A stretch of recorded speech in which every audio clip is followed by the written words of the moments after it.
सभी बच्चे ध्यान दें। आज हम रफ सरफेस पर किसी रोलर को पुल करने अथवा पुश करने में फोर्स ऑफ फ्रिक्शन कितना लगेगा उसकी जानकारी प्राप्त करेंगे। सबसे पहले देखिए, यहाँ पर एक ये रोलर है जिसका मास m है और ये रफ सरफेस पर पुल किया जाता है। पुलिंग फोर्स F है जो वर्टिकल के साथ थीटा कोण बनाता है।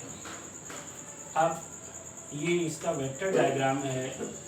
यहाँ पर जो पुलिंग फोर्स है उसका horizontal component F sin theta roller को हॉरिजॉन्टल मोशन प्रदान करता है और vertical component F cos theta उसकी वर्टिकल इक्विलिब्रियम में भाग लेता है।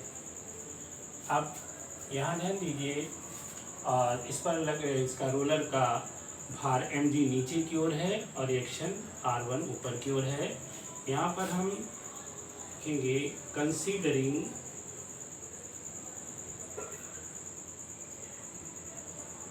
द वर्टिकल इक्विलिब्रियम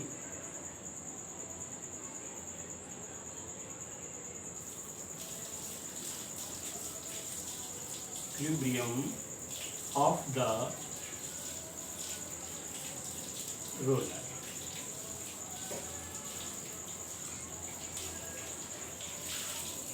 यहाँ पर R1 और F cos थीटा ऊपर की ओर है, इसलिए यहाँ R1 plus F cos theta is equal to, यानी these two forces are balanced by weight of the roller।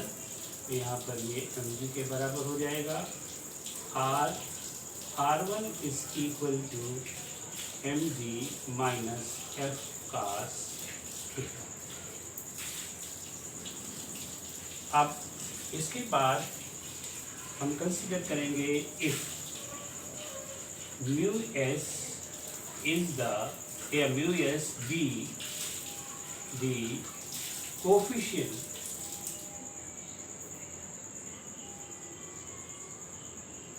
of static friction,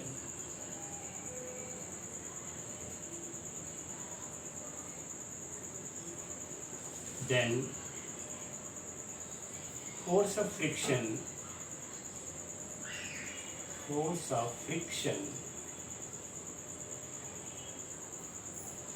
F is equal to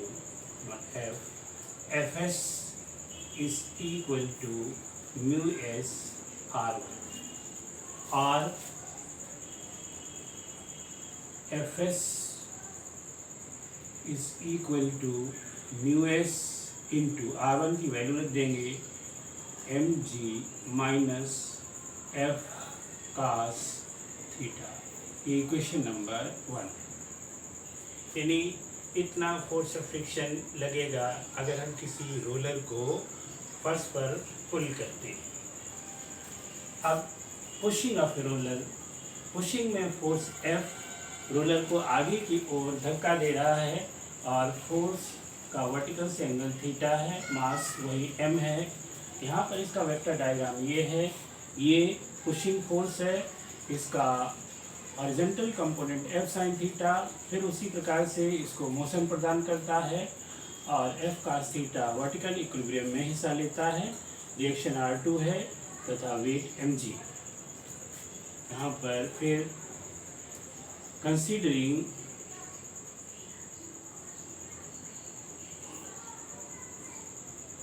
the vertical equilibrium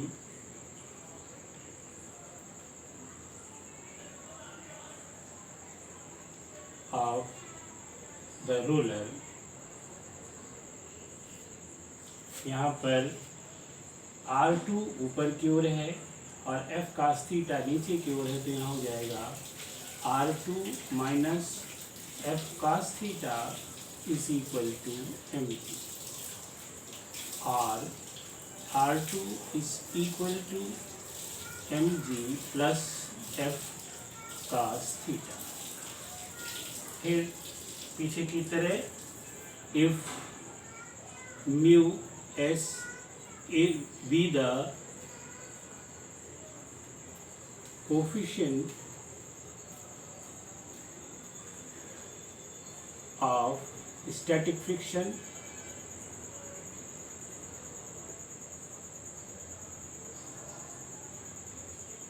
then force of friction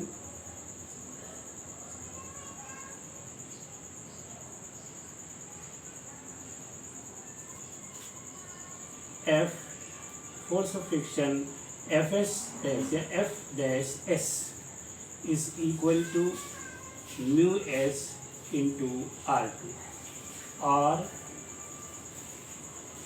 F dash S is equal to mu S bracket open R2 की value है mg not minus plus F cos theta.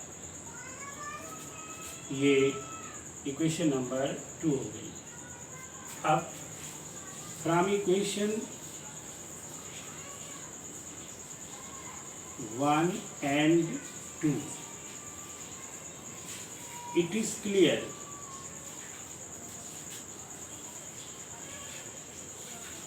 that force F dash S is greater than Fs, यानी pushing में जो force of friction है वो बड़ा है, pulling में उससे छोटा है। Therefore pulling of a roller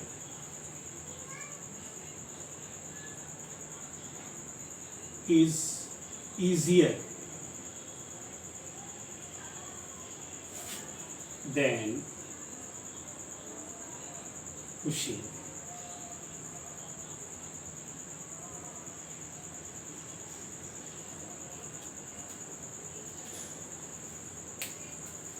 सभी बच्चे समझ गए होंगे। अब इसको समझकर याद कर डालेंगे।